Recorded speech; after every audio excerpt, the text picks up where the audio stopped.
नमस्कार, आप देख रहे हैं रफ्तार मीडिया। मैं हूं आपके साथ रक्षंदा खान। आगे आप मेरे साथ देखेंगे तो अखंड की तमाम छोटी बड़ी खबरें विस्तार से, लेकिन उससे पहले नजर डालते हैं इस वक्त हेडलाइंस पर। सीएम धामी ने किया दून पुस्तक महोत्सव का शुभारंभ। 4 अप्रैल से 12 अप्रैल तक चलेगा महोत्सव। सीएम बोले, साहित्य प्रेमियों के लिए सुनहरा अवसर।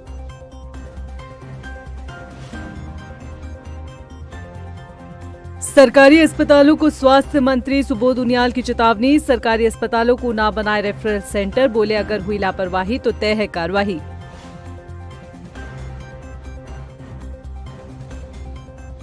घमासान के बाद डैमेज कंट्रोल में जुटी उत्तराखंड कांग्रेस। यशपाल आर्य का बयान, पार्टी में नहीं है कोई नाराज, संगठन एकजुट मिलकर कर रहे काम।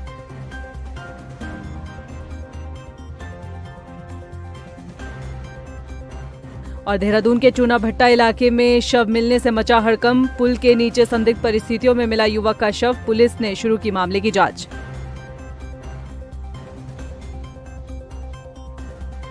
हेडलाइंस के बाद बुलेटिन में खबरें विस्तार से। भारत सरकार के शिक्षा मंत्रालय ने देहरादून में दून पुस्तक महोत्सव का आयोजन किया है।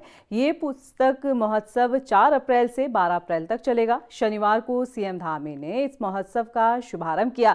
इस मौके पर सीएम धामी ने बच्चों को पुस्तकें भेंट की। सीएम ने कहा कि ये महोत्सव साहित्य प्रेमियों और भाषा के क्षेत्र में काम करने वाले लोगों के लिए एक सुनहरा अवसर है। हमारी भावी पीढ़ी की पुस्तक के प्रति रुचि बढ़ेगी, इसके लिए ये महोत्सव बड़ा महत्व रखता है। जो बुक फेस्टिवल यहाँ पर प्रारंभ हुआ है, ये निश्चित रूप से हमारे पूरे उत्तराखंड के, दून के आसपास के सभी साहित्य प्रेमियों के लिए, साहित्य के क्षेत्र में काम करने वाले विद्वानों के लिए, भाषा के क्षेत्र में काम करने वाले, अन्य तृतीयों का संयोजन करने वाले और हमारे जो बच्चे हैं, भावी जो कर्णधार हैं, उनके लिए ये बहुत एक महत्वपूर्ण फेस्टिवल है। और मैं सभी से आग्रह करूँगा कि सभी अच्छे इंस्टीट्यूशन वालों से भी, जो इंस्टीट्यूशन चलते हैं, स्कूल चलते हैं, विद्यालय चलते हैं, और जो अभिभावकगण हैं, अपने बच्चों को ज़रूर इस फेस्टिवल में लेकर आएं, जिनसे उनको कई लाखों पुस्तकों का ये मेला है, उनको बहुत कुछ देखने को मिलेगा, सीखने को मिलेगा। स्वास्थ्य मंत्री सुबोध उनियाल ने प्रदेश के सभी अस्पतालों में बताया जा रहा है कि अस्पताल प्रशासन को टुक कह दिया है कि सरकारी अस्पतालों को रेफरल अस्पताल बनने नहीं दिया जाएगा। स्वास्थ्य मंत्री बनने के बाद से ही सुबोध उनियाल लगातार प्रदेश के अस्पतालों का औचक निरीक्षण कर व्यवस्थाओं का जायजा ले रहे हैं। स्वास्थ्य मंत्री ने सरकारी अस्पतालों के डॉक्टरों को साफ चेतावनी दी है। सुबोध उनियाल ने कहा है कि राज्य के सरकारी अस्पतालों में तमाम जरूरी उपकरण मौजूद हैं और ऐसे में अगर बिना उचित कारण मरीजों को रेफर किया जाता है तो ऐसे डॉक्टरों और अस्पताल प्रशासन पर सख्त कार्रवाई होगी। देखिए, कारण क्या है, अच्छे इक्विपमेंट्स भी हैं।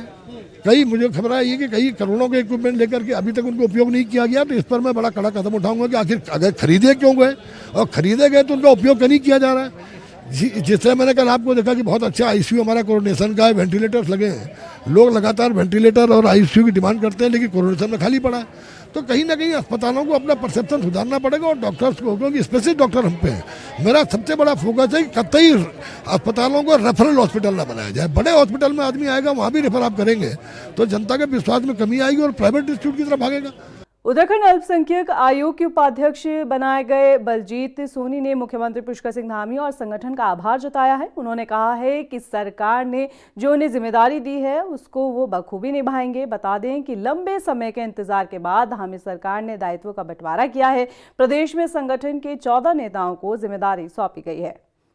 उन्होंने मुझ जैसे एक जमीनी कार्यकर्ता को इतने बड़े पद पर बैठाने का मौका दिया और मैं अपनी पार्टी को, अपने संगठन को, माननीय मुख्यमंत्री जी को ये विश्वास दिलाता हूं कि जो भी पद से उन्होंने मुझे नवाजा है, मैं उसके पूरे प्रोटोकॉल का फॉलो करते हुए और उस पद पर और उसको, उस दायित्व को पूरी तरह से, पूरी ईमानदारी से निभाने का प्रयास करूंगा। और जिस प्रकार मुझे पार्टी ने पहले भी जिम्मेवारी दी है और आज जो इतनी बड़ी जिम्मेवारी दी है, मैं हमेशा एक पार्टी के सिपाही की तरह उस पद पर भी और उस कार्य को भी करने का प्रयास करूं। उत्तराखंड कांग्रेस इन दिनों अपने ही नेताओं के झगड़े में ऐसी फंसी है कि उसके लिए 27 की राह मुश्किल होती दिख रही है।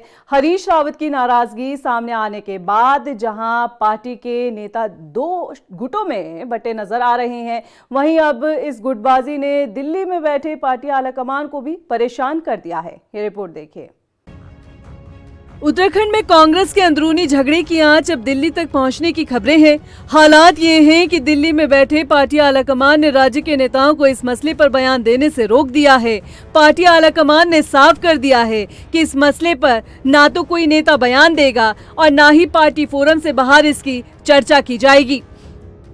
आपको बता दें कि हाल ही में हरीश रावत ने 15 दिनों के राजनीतिक अवकाश का ऐलान कर सबको चौंका दिया था। दरअसल हरीश रावत अपने करीबी संजय नेगी की पार्टी में औपचारिक ज्वाइनिंग न कराए जाने से नाराज थे। यही वजह रही कि वो अपनी नाराजगी जताने के लिए राजनीतिक अवकाश पर चले गए। हालांकि हरीश रावत की ये नाराजगी कांग्रेस के लिए राजनीतिक बयानबाजी का मुद्दा बन गई। खास तौर पर हरीश रावत के करीबी नेताओं ने अपने नेता के प्रति अपना समर्थन दिखाने के लिए पार्टी लाइन को भी किनारे कर दिया। हरीश धामी ने तो हरदा समर्थकों से सामूहिक इस्तीफे की अपील तक कर डाली। प्रदीप टमटा और गोविंद सिंह कुजवाल जैसे नेता भी हरदा के समर्थन में आवाज उठाने लगे। हालांकि लगातार हो रही किरकिरी के बाद पार्टी आलाकमान ने उत्तराखंड कांग्रेस के नेताओं को बयानबाजी से बचने की सलाह दी है। इधर अब कांग्रेस के प्रवक्ता डैमेज कंट्रोल की कवायद में लगे हैं। देखिए, ये सिर्फ कांग्रेस पार्टी में नहीं है, भारतीय जनता पार्टी में भी आपने ये देखा है कि आला कमान तक अपनी बात पहुंचाने का जो जरिया है व्यक्ति उसको आज सोशल मीडिया मान चुका है, जो कि पूर्णतः गलत है। लेकिन हर व्यक्ति को लगता है, चाहे वो कार्यकर्ता छोटा हो या वरिष्ठ नेता हो, किसी भी पार्टी का हो, उसे लगता है हम सोशल मीडिया पे अपने मन की बात रख देंगे तो वो आला कमान तक पहुँच जाएगा। और कई बार चाहे प्रदेश प्रभारी जी हो, माननीय अध्यक्ष जी हो, प्रदेश अध्यक्ष जी गणेश गुर्दियाल जी, उन्होंने इस बात को लेकर के जो है अपनी बात भी रखी है कि जो भी आपके मन में कोई भी संशय है, किसी भी तरीके की बातें हैं, वो आके पार्टी फोरम पे कहना पार्टी हित में होता है। लेकिन अब आला कमान तक पहुंचाने का ये जरिया समझते हैं लोग, तो फिर ये उनका अपना जो है मुझे लगता है विवेक है। पार्टी आलाकमान की डांट के बाद भले ही कांग्रेस नेता सार्वजनिक मंचों पर बयानबाजी से तौबा कर लें, लेकिन सवाल ये है, क्या ये चुप्पी कांग्रेस में उठे तूफान को रोक पाएगी? क्या कांग्रेस में गुटबाजी खत्म हो पाएगी? देहरादून से सुशांत सिंह के साथ ब्यूरो रिपोर्ट। राजनीतिक गलियारों में संजय नेगी की कांग्रेस में ज्वाइनिंग न होने से हरीश रावत की नाराजगी की चर्चाएं चल रही है। हालांकि इन सभी अटकलों को खारिज करते हुए नेता प्रतिपक्ष यशपाल आर्य ने साफ कर दिया है कि पार्टी में किसी भी तरह का कोई मतभेद या नाराजगी नहीं है। यशपाल आर्य ने कहा है कि संगठन पूरी तरह से एकजुट है, पार्टी में असंतोष जैसी कोई स्थिति नहीं है। कहीं पर कोई नाराजगी नहीं है, न कहीं पर किसी प्रकार का असंतोष भी नहीं है। अभी कुछ विभिन्न क्षेत्रों से कार्यकर्ताओं को, नेताओं को पार्टी ने ज्वाइन किया है, पार्टी में सम्मिलित हुए हैं और मजबूत आधार रहा है उन लोगों का। और उसके बाद ये ज्वाइनिंग लगातार आने वाले समय में बनी रहेंगी। और मेरा मानना है कि कई हमारे संपर्क में भी और नेताओं के संपर्क में भी बहुत बड़े नाम अभी हैं, समय आने पर उनकी भी ज्वाइनिंग होगी। रुद्रपुर से बीजेपी विधायक अरविंद पांडे ने कांग्रेस पार्टी में राजकुमार ठुकराल की ज्वाइनिंग पर निशाना साधा है। उन्होंने कहा है कि यदि कांग्रेस को ऐसा लग रहा है कि बीजेपी के बागी नेताओं को शामिल करवाकर वो बीजेपी का किला ढा देगी, तो ये उसकी गलतफहमी है, क्योंकि बीजेपी का किला कोई कच्ची मिट्टी से नहीं बना है जिसे कोई भी ढहा दे। पार्टी के नाते सुख दुख में आना जाना, एक दूसरे के साथ खड़ा होना, ये सभी की जिम्मेवारी बनती है। अगर जो हमारे साथ खड़े हुए होंगे तो हम भी उनके साथ खड़े हुए होंगे। लेकिन ये जब तक था, जब तक हम लोग एक दल के लोग थे, एक परिवार के लोग थे। अब उन्होंने अपनी, हर व्यक्ति की महत्वाकांक्षा होती है, उस महत्वाकांक्षा के तहत उन्होंने कांग्रेस पार्टी ज्वाइन कर लिया है, तो उससे हमारा कोई मतलब नहीं है। और ये राजनीतिक पार्टी, भारतीय जनता पार्टी विश्व की सबसे बड़ी राजनीतिक पार्टी है, किसी के आने जाने से कोई फर्क नहीं पड़ता। और ये तो राजनीतिक चीज़ें हैं, इसके घर की यह रीति है, एक आवती के जात आता जाता रहता है, ये कोई खास विषय नहीं। हल्द्वानी में निजी स्कूलों की मनमानी पर रोक लगाने के लिए प्रशासन और शिक्षा विभाग ने एसओपी जारी की है, लेकिन इसके बावजूद कई स्कूल एनसीईआरटी के बजाय महंगी किताबें लगा रहे हैं। बता दें कि ऐसे स्कूलों पर जिला प्रशासन ने कार्रवाई की तैयारी कर ली है। सिटी मजिस्ट्रेट एपी वाजपेयी का कहना है कि जिला प्रशासन और शिक्षा विभाग संयुक्त कार्रवाई करेगा। शिकायत के लिए ईमेल आईडी जारी की गई है, जिस पर अभिभावक शिकायत कर सकते हैं। इस बार डिटेल में एक एसओपी जनवरी माह में ही निर्गत की गई थी। उसके बाद जितने भी निजी विद्यालय हैं, सीबीएसई बोर्ड के अन्य हैं, उनके साथ प्रबंधन के साथ एक बैठक भी आयोजित की गई थी और उनको सेंसिटाइज किया गया है डूज और डॉन्ट्स के बारे में। और चूँकि सत्र अभी शुरू हुआ, इसके अलावा जो पुस्तकें हैं या उनका गणवेश है, उसके लिए भी 20 अप्रैल तक की समय सीमा अभी निर्धारित की गई है कि यदि कोई छात्र छात्रा इसको अभी नहीं बना पाया होगा तो उसको किसी तरह से प्रेशराइज न किया जाए। और इसके अलावा एक ईमेल आईडी भी शिक्षा विभाग के द्वारा जारी किया गया है। यदि किसी पेरेंट्स को किसी प्रकार की शिकायत है फीस को लेकर, पुस्तकों को लेकर या अन्य प्रकार की, तो वो उस पर शिकायत कर सकता है। हरिद्वार में बिना सत्यापन के चल रहे ई रिक्शा के खिलाफ कार्यवाही शुरू हो गई है। संभागीय परिवहन अधिकारी निखिल शर्मा के नेतृत्व में 1 अप्रैल से विशेष अभियान चलाया जा रहा है। जिला सड़क सुरक्षा समिति के दिशा निर्देश अनुसार 31 मार्च तक सत्यापन की अंतिम तारीख तय की गई थी, लेकिन कई चालकों ने नजरअंदाज किया। इसी के चलते परिवहन विभाग ने अब कार्यवाही शुरू कर दी है। अब तक करीब 25 ई रिक्शा को बंद किया जा चुका है, साथ ही चालान भी किए जा रहे हैं।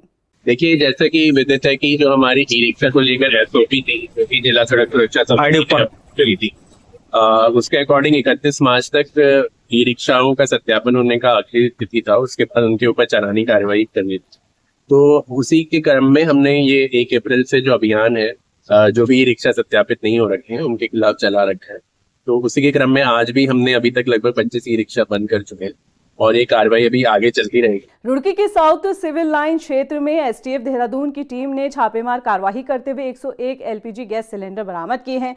बरामद सिलेंडर में अधिकांश सिलेंडर इंदिरा गैस नामक कंपनी के बताए जा रहे हैं। बता दें कि टीम को सभी सिलेंडर खाली मिले हैं। वहीं मौके पर पहुंची खाद्य आपूर्ति विभाग की टीम ने मामले की जांच शुरू कर दी है। आरोप है कि गोदाम के पास मौजूद गोदाम मालिक का घर है। वहीं घर में मौजूद महिलाओं ने टीम के साथ बदसलूकी भी की है। ये एक अवैध सिलेंडरों की सूचना थी कि कुछ सिलेंडर जो है आवासीय कॉलोनी में कहीं पे गोदाम में रखे हैं। उस सूचना पे हम लोग आए थे, स्थानीय पुलिस को लेके आए, देखा तो यहाँ पे 101 सिलेंडर जो है अंदर रखे थे, जिस संबंध में फिर आपूर्ति विभाग के लोग भी मौके पे आ गए हैं, तो गिनती कर रहे हैं जैसा कार्य। कौन इसमें कुछ इंदिरा गैस एजेंसी के हैं, इंडियन के हैं और भारत के हैं, अलग अलग सब खाते हैं। किस आपूर्ति विभाग कार्रवाई करेंगे इसमें। एसटीएफ की तरफ से सूचना दे दी, आपूर्ति विभाग संबंधित विभाग आ गए हैं मौके पे, कार्रवाई की जा रही है। प्रदेश में उपनल संविदा कर्मी एक बार फिर से सरकार के खिलाफ खड़े होने की तैयारी कर रहे हैं। दरअसल अब वजह सरकार का वो अनुबंध है जिसने उपनल कर्मियों को समान पद समान वेतन तो दिया, लेकिन स्थायी नौकरी नहीं दी। ऐसे में संविदा कर्मी इसका विरोध कर रहे हैं। उन्हें इसकी शर्तें हाईकोर्ट के आदेश के विपरीत लग रही है। उन्होंने हमारे संवाददाता हिमांशु चौहान से क्या कुछ कहा है, आइए आपको सुनाते हैं। प्रदेश के उपनल कर्मचारी साल 2011 से समान काम समान वेतन को लेकर लड़ाई लड़ रहे थे। हालांकि सरकार ने आदेश भी जारी किया, लेकिन जो आदेश दिया है उस पर अब नाराज़गी सामने देखने को मिल रही है। हमारे साथ में हैं उपनल कर्मचारी के जो अध्यक्ष है, उनसे बातचीत करते हैं कि किस तरह की नाराज़गी है, जो सरकार ने आदेश दिए हैं उस पर किस तरह से आक्रोश दिखाई दे रहा है। देखिए, पहले तो आपका धन्यवाद। और जो ये कल अनुबंध आया है, ये बेसिकली पहले उपनल के साथ होता था हमारा अनुबंध। अब जब हमने स्ट्राइक की थी तो उस समय ये तय हुआ था, माननीय मुख्यमंत्री जी की अध्यक्षता में एक कमेटी भी गठित हुई थी और ये सब तय हुआ कि इनको समान कार्य समान वेतन दिया जाए, वो भी डिपार्टमेंट से। हम उस बेस में हमने धरना भी समाप्त किया और उसके बाद घुमाते घुमाते आज अप्रैल होगी, नवंबर से अप्रैल तक तो इन्हें खींच दिया मामला। उसके बाद अचानक तो नहीं बोल सकते इसको, अब इसको बनाने में कम से कम आला अधिकारियों को 3 महीने लग गए ये अनुबंध बनाने के लिए। ये पता नहीं कहाँ से ढूंढ के लाए हो, कहीं से खोज किए होंगे उनने कहीं कि भैया इस तरह से हम अनुबंध उपनल वालों करेंगे। सबसे पहली बात तो ये है कि जब आपने उपनल से हटा करके विभाग को हमें समान कार्य समान वेतन दे दिया, तो उपनल की कैटेगरी क्यों आप मेंशन करें अनुबंध में? मतलब उपनल की जो कैटेगरी होती है अर्धकुशल, कुशल, उच्च कुशल अधिकारी पर, वो आपने डिपार्टमेंट में दे दी। तो हम इससे बड़े तो उपनल में ठीक थे, कम से कम वहाँ एमडी के साथ हम लड़ाई तो कर लेते थे, कम से कम एक मंत्री सैनिक कल्याण मंत्री के साथ अपना दुखड़ा रोते थे। अब इन्होंने ना उपनल का रखा हमें, ना विभाग के अंदर रखा। तो ये इसका पुरजोर विरोध हम करेंगे। और आज कल हम माननीय सुबोध उनियाल जी से, माननीय मंत्री जी से हमने ज्ञापन दिया कि तत्काल इसमें जो है ये जो इस अनुबंध में जो काला अध्याय जो आला अधिकारियों द्वारा हमारे ऊपर थोपा गया, अगर ये संशोधित नहीं होता है तो अब की जो हमारा धरना लगेगा वो सरकार के खिलाफ छोड़ करके हम अधिकारियों के खिलाफ हम धरना लगाएंगे। क्योंकि ये जो घुमाने का काम आज तक इन अधिकारियों द्वारा किया गया, और वो आज बदसूर आज तक भी जारी है।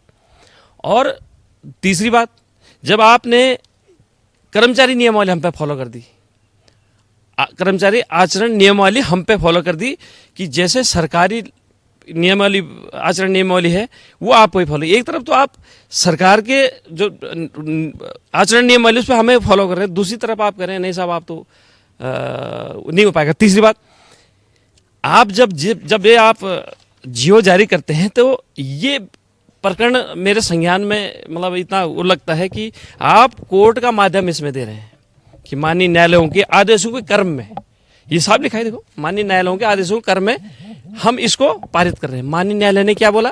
माननीय न्यायालय ने, दोनों न्यायालय, माननीय उच्च न्यायालय, माननीय हाई कोर्ट ने क्या बोला कि उपनल कर्मचारियों को समान कार्य समान वेतन का लाभ आप दीजिए। सरकार को गाइड किया था, निर्देश दिए थे, और जो आप एक चरणबद्ध तरीके से एक नियमावली बनाई इनके लिए और चरणबद्ध तरीके से इनका जो है समायोजित कीजिए।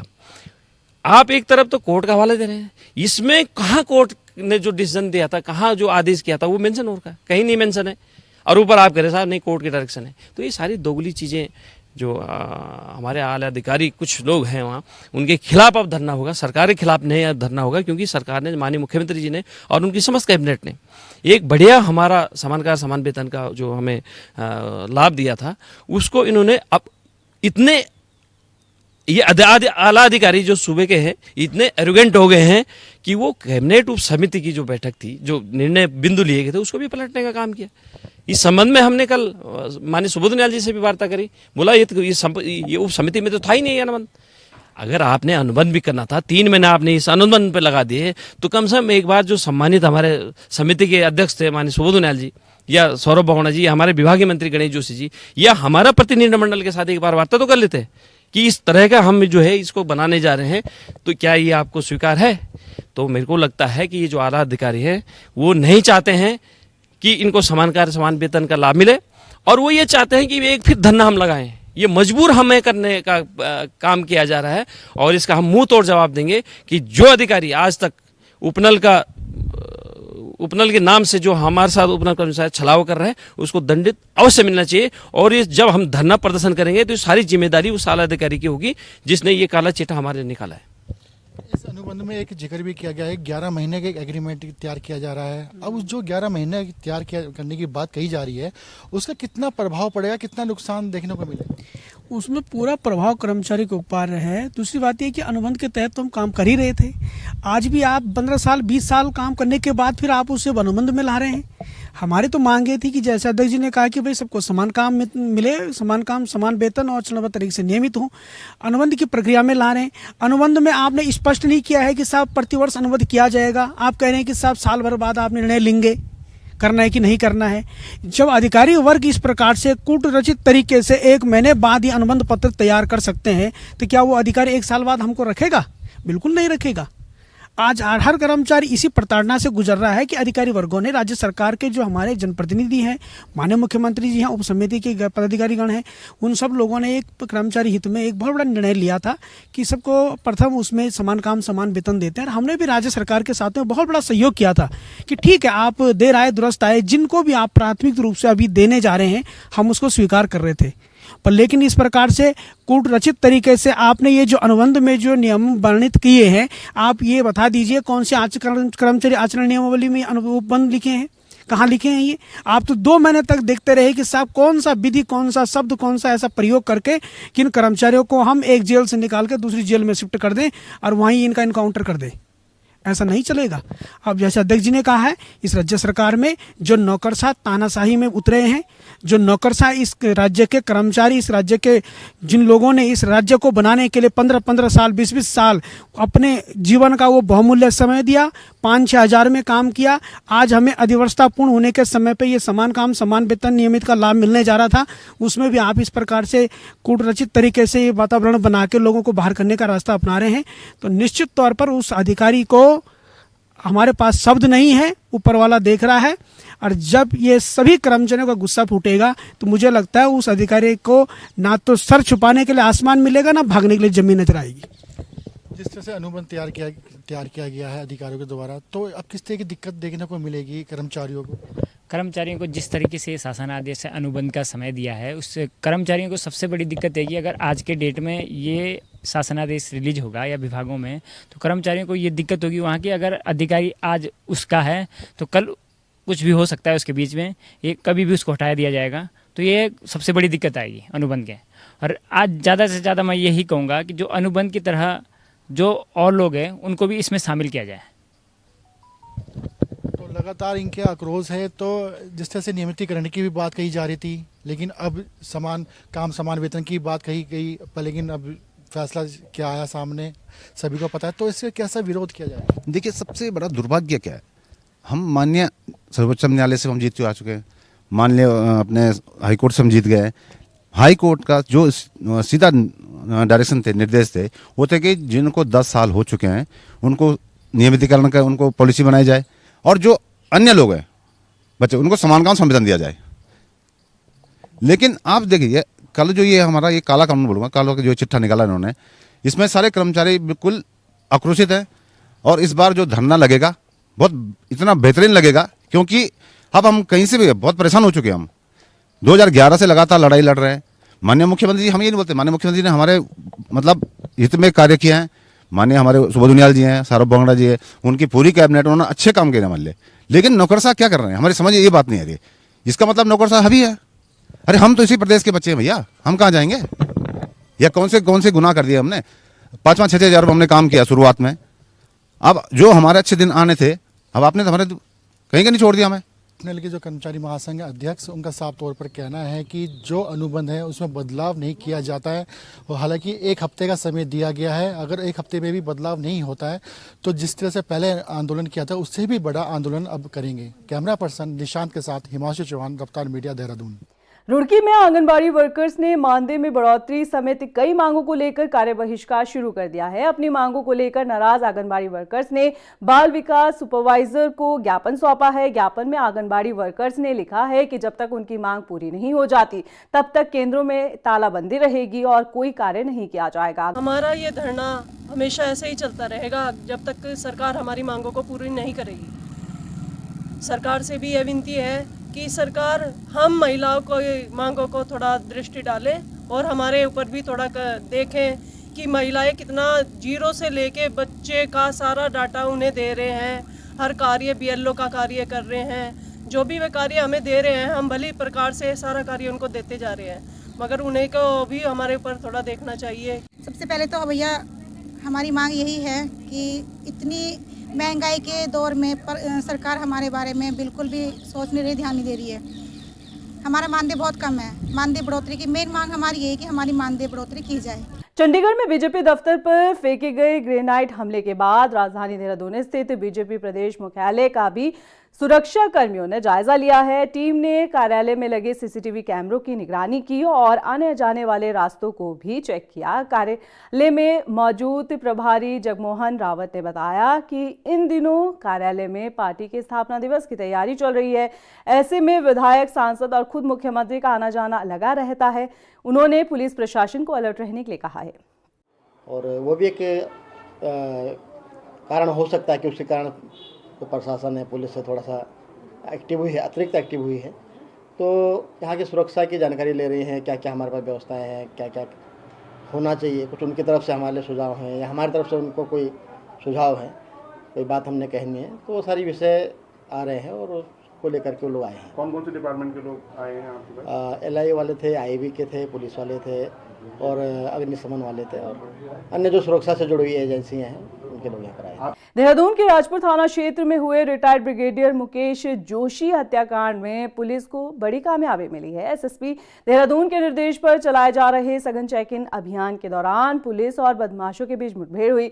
जवाबी कार्रवाई में एक आरोपी के पैर में गोली लगी, जबकि दूसरे आरोपी को मौके से गिरफ्तार कर लिया गया। वहीं घायल आरोपी का अस्पताल में इलाज चल रहा है। बता दें कि पुलिस ने मौके से एक पिस्टल और जिंदा कारतूस भी बरामद किया है। इस बीच हमें ये सूचना मिली थी कि 2 युवक जो राजपुर क्षेत्र में ही जोड़ी के ऊपर गांव में बाय रोड वो बाईपास की ओर से निकलने की कोशिश कर रहे हैं। जब उनका पीछा किया गया, उनको रोकने की कोशिश की गई, तो बुनियाल गांव के पास में उनके द्वारा एक व्यक्ति जो मोटरसाइकिल छोड़ के भागने का प्रयास किया गया। जब पुलिस ने उन्हें रोकने की कोशिश की तो एक व्यक्ति द्वारा पुलिस पर फायर किया गया था, जिसमें तत्काल पुलिस ने इंटरवेंशन करते हुए मुठभेड़ में एक व्यक्ति को गिरफ्तार किया था। दूसरा व्यक्ति को भी बाद में पकड़ा जा चुका है। दोनों ही अब पुलिस की सुरक्षा में है। एक व्यक्ति जिसके पैर में गोली लगी थी उसे तत्काल कोरोनेशन हॉस्पिटल में लाया गया था, जहां उसका उपचार चल रहा है। उसके उपचार के बाद उसे भी न्यायिक अभिरक्षा में भेजा जाएगा। इनकी पहचान शांतनु त्यागी और आवेश त्यागी के रूप में हुई है। दोनों ही रिटायर्ड ब्रिगेडियर मुकेश जोशी साहब की हत्या में वांछित चल रहे थे। इससे पूर्व 7 अभियुक्तों की अरेस्टिंग की जा चुकी थी। इनको मिला के अभी तक 9 अभियुक्तों की अरेस्टिंग इसमें की जा चुकी है।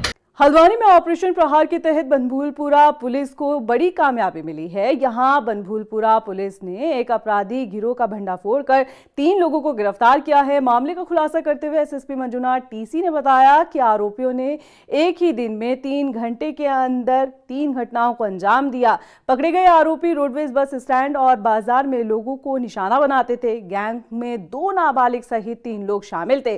बता दें कि आरोपियों के पास से पुलिस ने घटना में इस्तेमाल की गई बाइक और लूट के सामान भी बरामद किए हैं। हाल ही में ऑपरेशन प्रहार के तहत नैनीताल पुलिस को बहुत अच्छी सफलता मिली है।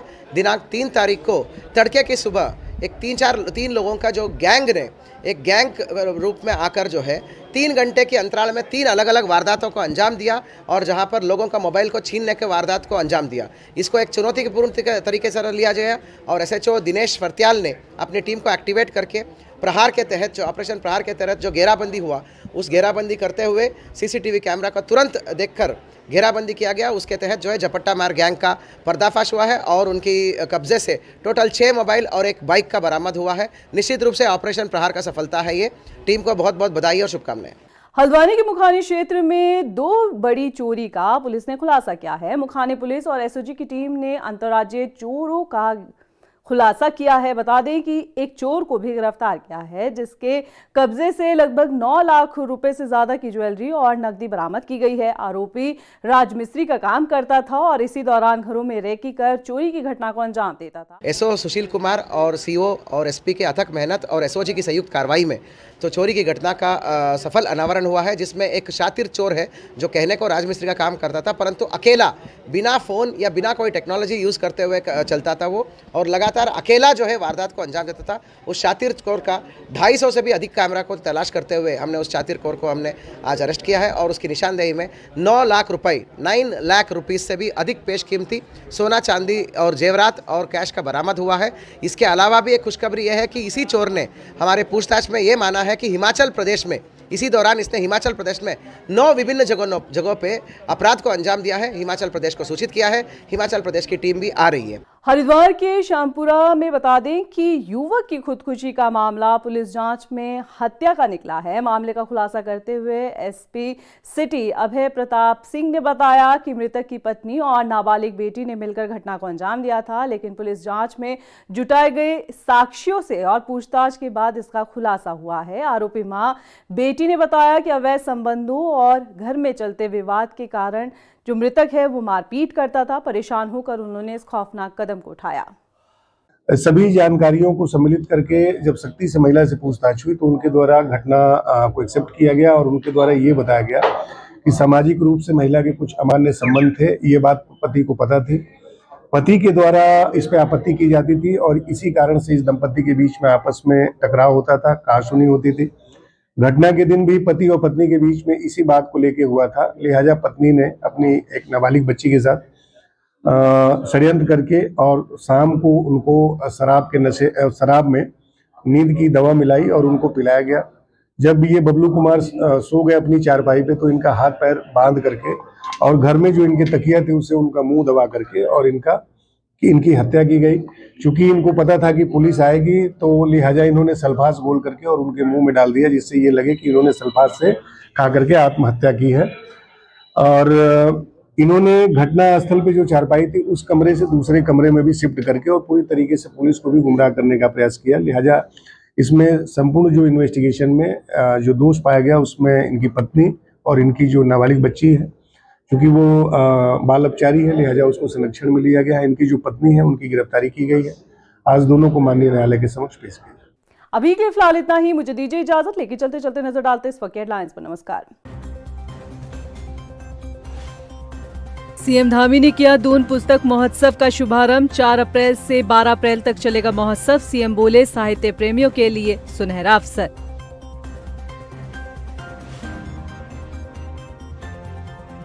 सरकारी अस्पतालों को स्वास्थ्य मंत्री सुबोध उनियाल की चेतावनी। सरकारी अस्पतालों को ना बनाए रेफरल सेंटर, बोले अगर हुई लापरवाही तो तय है कार्रवाई।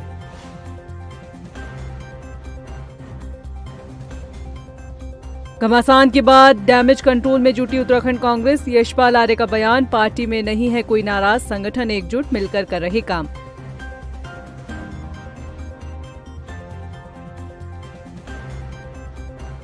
और देहरादून के चूना भट्टा इलाके में शव मिलने से मचा हड़कंप। पुल के नीचे संदिग्ध परिस्थितियों में मिला युवक का शव, पुलिस ने शुरू की मामले की जांच।